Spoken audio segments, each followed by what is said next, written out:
April 9th. Commenced the morning badly.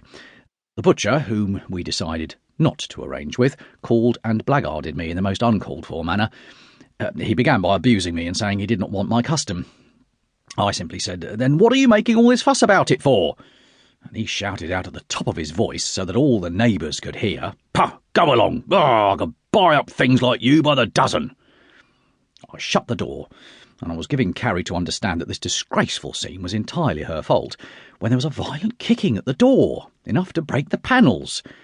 It was the blackguard butcher again, who said he'd cut his foot over the scraper and would immediately bring an action against me. Called at Farmerson's the ironmonger on my way to town and gave him the job of moving the scraper and repairing the bells, thinking it scarcely worthwhile to trouble the landlord with such a trifling matter. Arrived home tired and worried. Mr. Putley, a painter and decorator, who'd sent in a card, said he could not match the colour on the stairs as it contained Indian carmine. He said he spent half a day calling at warehouses to see if he could get it. He suggested he should entirely repaint the stairs. It would cost very little more. If he tried to match it, he could only make a bad job of it. It'll be more satisfactory to him and to us to have the work done properly. I consented, but I felt I'd been talked over. Planted some mustard and cress and radishes and went to bed at 9. April 10th. Farmerson came round to attend the scraper himself. He seems a very civil fellow. He says he doesn't usually conduct such small jobs personally, but for me he would do so. I thanked him and went to town.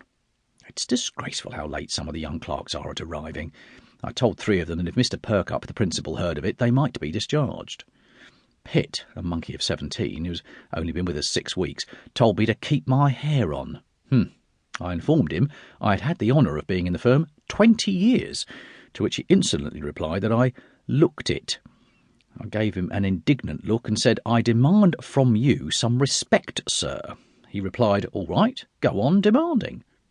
I would not argue with him any further. You can't argue with people like that.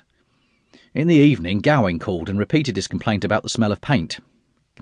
Gowing is sometimes very tedious with his remarks, and not always cautious, and Carrie once very properly reminded him that she was present. April 11th. Mustard and cress and radishes not come up yet. Today was a day of annoyances. I missed the 8:45 bus to the city through having words with the grocer's boy, who for the second time had the impertinence to bring his basket to the hall door, and had left the marks of his dirty boots on the fresh clean doorsteps. He said he'd knocked at the side door with his knuckles for a quarter of an hour. I knew Sarah, our servant, could not hear this as she was upstairs doing the bedrooms, so asked the boy why he didn't ring the bell. He replied that he did pull the bell, but the handle came off in his hand. I was half an hour late at the office, a thing that's never happened to me before. There's recently been much irregularity in the attendance of the clerks, and Mr. Perkup, our principal, unfortunately chose this very morning to pounce down upon us early. Someone had given the tip to the others. The result was that I was the only one late of the lot. Buckling, one of the senior clerks, was a brick, and I was saved by his intervention. As I passed by Pitt's desk, I heard him remark to his neighbour, "How disgracefully late some of the head clerks arrive." This was, of course, meant for me. I treated the observation with silence, simply giving him a look which unfortunately had the effect of making both of the clerks laugh. Thought afterwards it would have been more dignified if I'd pretended not to have heard him at all. Cummings called in the evening and we played dominoes. April the 12th. Mustard and cress and radishes not come up yet. Left Farmerson repairing the scraper, but when I came home found 3 men working. I asked the meaning of it, and Farmerson said that in making a fresh hole he'd penetrated the gas pipe. He said it was a most ridiculous place to put the gas pipe, and the man who did it evidently knew nothing about his business. I felt his excuse was no consolation for the expense I shall be put to.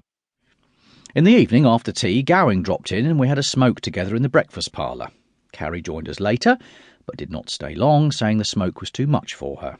It was also rather too much for me, for Gowing had given me what he called a green cigar, one that his friend Schumach had just brought over from America.